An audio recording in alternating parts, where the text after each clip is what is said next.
Hello students. बेटा कुछ बच्चों का डाउट आ रहा था डिफरेंशिएशन के रिगार्डिंग, तो लेक्चर नंबर 10 को एक बार जब आप देख रहे हैं तो 5 मिनट 50 सेकंड के बाद एक बार रोकेंगे और इस टॉपिक को एक बार समझेंगे और फिर वहाँ से कंटिन्यू करेंगे। देखिए, अगर आपका function y is equal to x की पावर n है तो मैंने इसका डिफरेंशिएशन क्या बताया था, n आगे आ जाएगा और x की पावर 1 क्या हो जाएगी, माइनस। ठीक है, अगर y कोई कांस्टेंट है, एग्जांपल के लिए y is equal to 4, y is equal to pi, तो पाई भी चेंज होने वाली वैल्यू नहीं है। जब चेंज ही नहीं होगा और डिफरेंशिएशन तो क्या होता है, रेट ऑफ चेंज होता है, इंस्टेंटेनियस रेट ऑफ चेंज, तो डिफरेंशिएशन उसका क्या आ जाएगा, 0 आ जाएगा। क्लियर है बात आपको?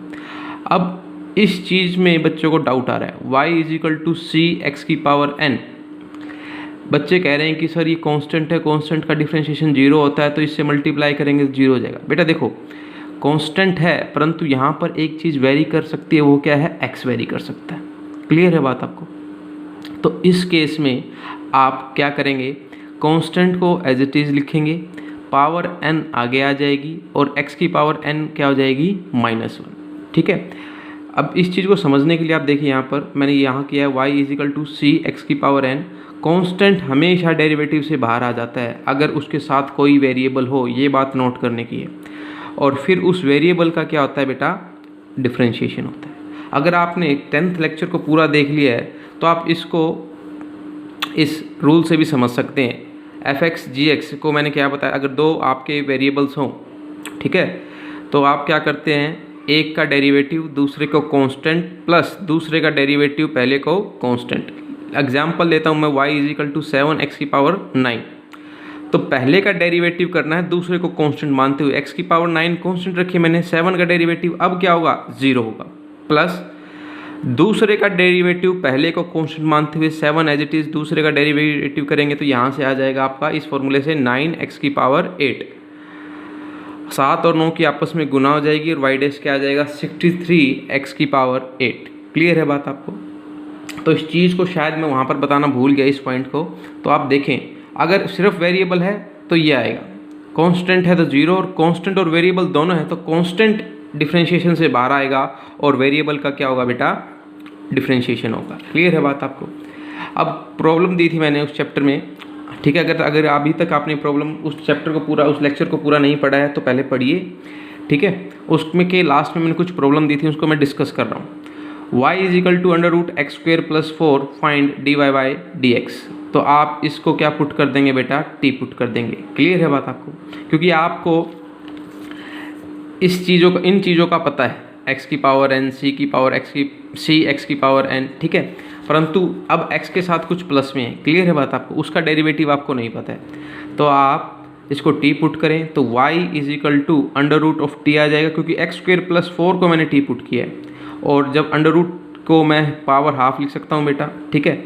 अब आपको इसका डेरिवेटिव पता है, dy का विद रिस्पेक्ट टू t कर दीजिए, हाफ आगे आ जाएगा, t की पावर हाफ -1, और तो t की पावर आ जाएगी -12। ये -12 नीचे जाएगा, ठीक है, t के नीचे लेके जाएगा और अंडर रूट उसको ये हाफ पावर क्या कर देगा, रूट में आ जाएगा। क्लियर है बात आपको? तो 1/2√2। नाउ जो आपका t था, t इज इक्वल टू क्या था, x² + 4, तो आप देख सकते हैं t x का फंक्शन है, dt/dx कितना आ जाएगा, 2x आ जाएगा। क्लियर है? अब आपको पता है dy/dx को मैं ऐसे भी लिख सकता हूँ, dy/dt और dt/dx, क्योंकि दोनों तरफ से dt, ये देखिए dt कैंसिल हो जाएगा और दोनों तरफ इक्वलिटी बराबर होगी। यहाँ पर भी dy/x और बचेगा और यहाँ पर भी क्या बचेगा, dy/dx। dy/dt आपने निकाल रखा है 1/√1/2√t, और dt/dx कितना है, 2x है, तो 2x/√t, t को आपने क्या पुट किया था बेटा, x² + 4, उसको वापस पुट कर दीजिए, 2 से 2 कट जाएगा, आंसर क्या आ जाएगा, x/√x² + 4। इसी तरीके से सेम पैटर्न से अगला क्वेश्चन देखते हैं। y is equal to sin ax + b find dy/dx। ax + b को t पुट कीजिए, y क्या आ जाएगा, sin t, dy/dt साइन का क्या होता है, कोस होता है। क्लियर है बात आपको? कोस हो गया है, साइन का हमें पता है फॉर्मूले से। अब आपने t को क्या पुट किया था, ax + b, dt/dx करेंगे तो देखो बेटा ये कांस्टेंट है, कांस्टेंट बाहर रहेगा और dx का क्या होगा, डिफरेंशिएशन। डिफ्रेंशिएशन x की पावर 1 है, पावर 1 आगे आ जाएगी और 1 माइनस 1 हो जाएगा, तो x की पावर 0 समथिंग की पावर 0 1 होती है। क्लियर है? तो यहाँ से सिर्फ और सिर्फ क्या बचेगा, a बचेगा। b कांस्टेंट है। क्लियर है बात आपको? b कांस्टेंट का प्लस में है बेटा, ये मैंने वो वाला फॉर्मूला लगाया है, आप देख सकते हैं fx प्लस gx वाला। पहले आप f डैश को अलग से करेंगे, f का डिफ्रेंशिएशन अलग से करेंगे और फिर g का डिफ्रेंशिएशन अलग से करेंगे विद प्लस साइन। तो ये आपका x का तो a कांस्टेंट है, x का डिफ्रेंशिएशन कितना आ गया, 1 आ गया, और b का कितना आ जाएगा, 0 आ जाएगा। क्लियर है बात आपको? ये वाला फॉर्मूला मैंने लगाया है, ये आपको उसमें बता रखा है fx प्लस gx का, तो f dash x plus g dash x formula होता है इसका। क्लियर है बात? तो dy बाई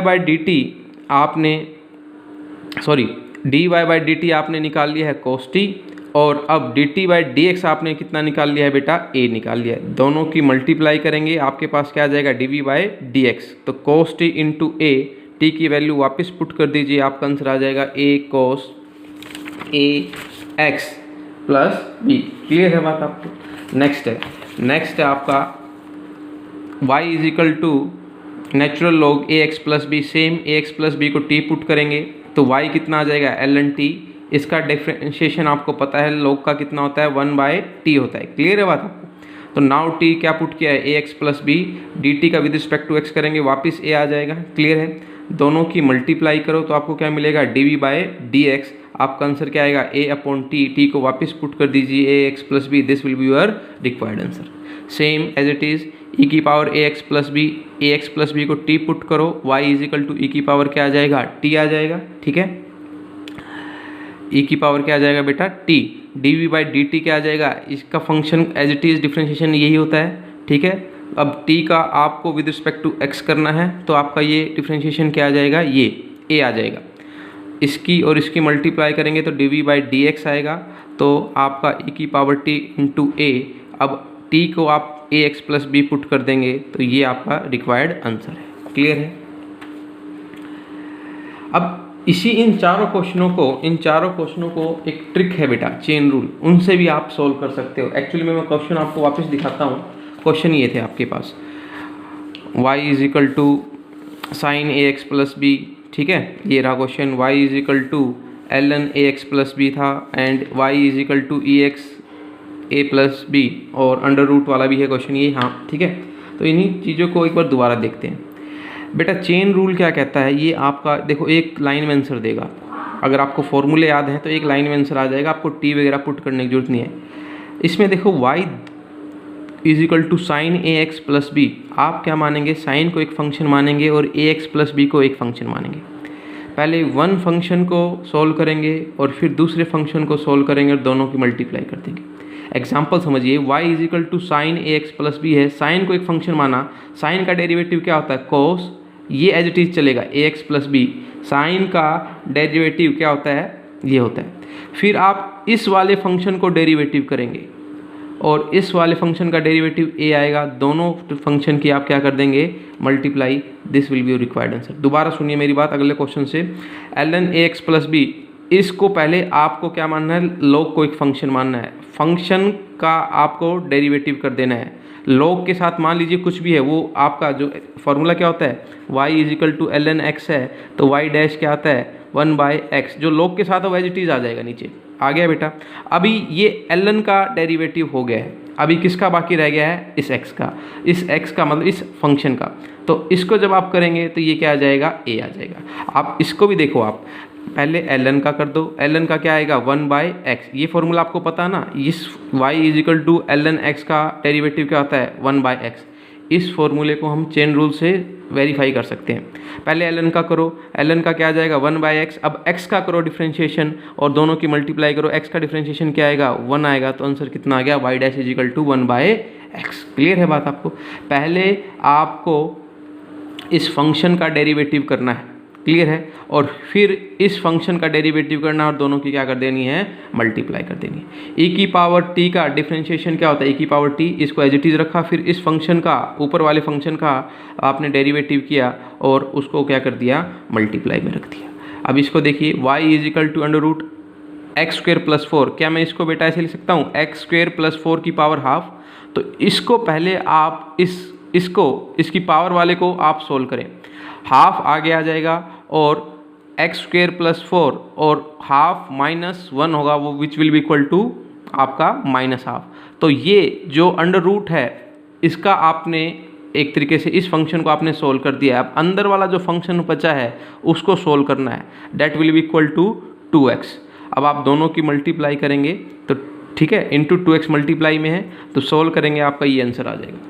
थोड़ा सोचिए, इस वीडियो को देखिए दोबारा कैसे चेन रूल काम करता है। मैं फिर से बता रहा हूँ, पहले एक फंक्शन का डेरिवेटिव कीजिए, ठीक है, और साइन का क्या होता है कोस, ये एज इट इज़ एंगल उसके साथ आ जाएगा। फिर एंगल का डेरिवेटिव होगा, ठीक है कि नहीं बात आपको, और आपका उसको दोनों डेरिवेटिव को आपको मल्टीप्लाई कर देना है। यही क्या कहलाता है चेन रूल। ये ट्रिक है, आपको टी ना पुट कर ईजिली जल्दी से आंसर लेना है, परंतु इसके लिए आपके सारे फॉर्मूले आपको याद होना ज़रूरी है। क्लियर है बात? Thank you.